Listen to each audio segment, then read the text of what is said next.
नमस्कार दोस्तों आइए एक प्रैक्टिस सेट कर लेते हैं हरियाणा के प्राचीन इतिहास से संबंधित। इसमें 10 प्रश्न रहेंगे। देखिए, फतेहाबाद नगर किसके नाम पर बसाया गया? फतेहाबाद नगर दोस्तों फतेह खां के नाम पर बसाया गया। ठीक है, फतेह खां दोस्तों फिरोज शाह तुगलक का बेटा था और फिरोज शाह तुगलक ने अपने बेटे के नाम पर इनको बसाया था। ठीक है, फतेहाबाद को। नेक्स्ट है, तराई के प्रथम युद्ध में किसकी विजय हुई? तराई के प्रथम युद्ध में दोस्तों पृथ्वीराज तृतीय की विजय हुई। पृथ्वीराज तृतीय और मोहम्मद गोरी के बीच में ये युद्ध लड़ा गया था। नेक्स्ट है, मोहम्मद गोरी और पृथ्वीराज चौहान के मध्य 1192 का युद्ध किस स्थान पर लड़ा गया? तो मोहम्मद गोरी और पृथ्वीराज चौहान के बीच में 2 युद्ध लड़े गए थे। ठीक, और दोनों ही तराई में यानी कि तरावड़ी में लड़े गए थे। आज की जगह वो तरावड़ी है। ठीक है, तराइन का युद्ध भी इसको बोलते हैं। नेक्स्ट है, इब्राहिम लोदी का मकबरा कहाँ स्थित है?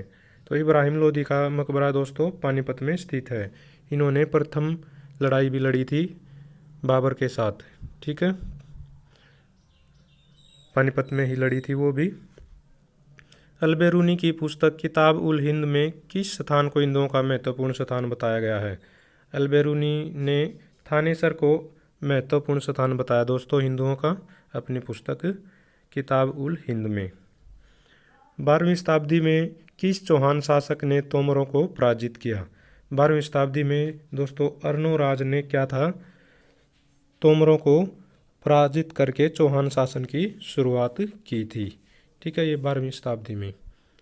नेक्स्ट है, महमूद गजनवी ने थानेसर पर कब आक्रमण किया? तो महमूद गजनवी ने दोस्तों थानेसर पर 1014 ईस्वी में आक्रमण किया और पहला जो आक्रमण था हरियाणा पर वो 1009 ईस्वी में हुआ था।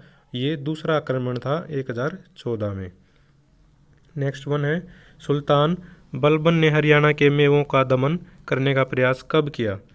तो सुल्तान बलबन ने दोस्तों 1266 ईस्वी में क्या था, मेवों को उन्होंने दबा दिया था बहुत ही क्रूरता से।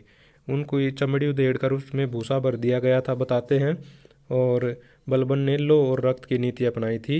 ये भी प्रश्न अक्सर पूछा जाता है। और बलबन ने दिल्ली और गुड़गांव के बॉर्डर पर एक मकबरा भी बनवाया था, किला बनवाया था।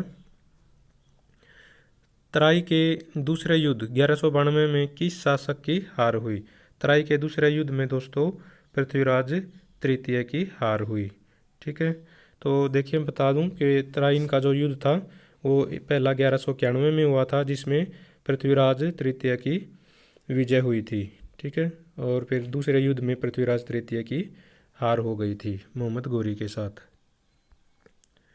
हरियाणा के किस जिले में रजिया सुल्तान का मकबरा है? तो रजिया सुल्तान जो एकमात्र महिला शासक रही हैं, रजिया सुल्तान का मकबरा दोस्तों कैथल जिले में है। ठीक है, सॉरी कैथल में है आज के समय में। ठीक है, उनकी हत्या वहीं पर की गई थी। ठीक है, तो ये थे आज के 10 प्रश्न। उम्मीद है आपको पसंद आएंगे और पसंद आते हैं तो चैनल को सब्सक्राइब कीजिए, वीडियो को लाइक कीजिए, दोस्तों के साथ शेयर कीजिए, कमेंट कीजिए। Thank you very much.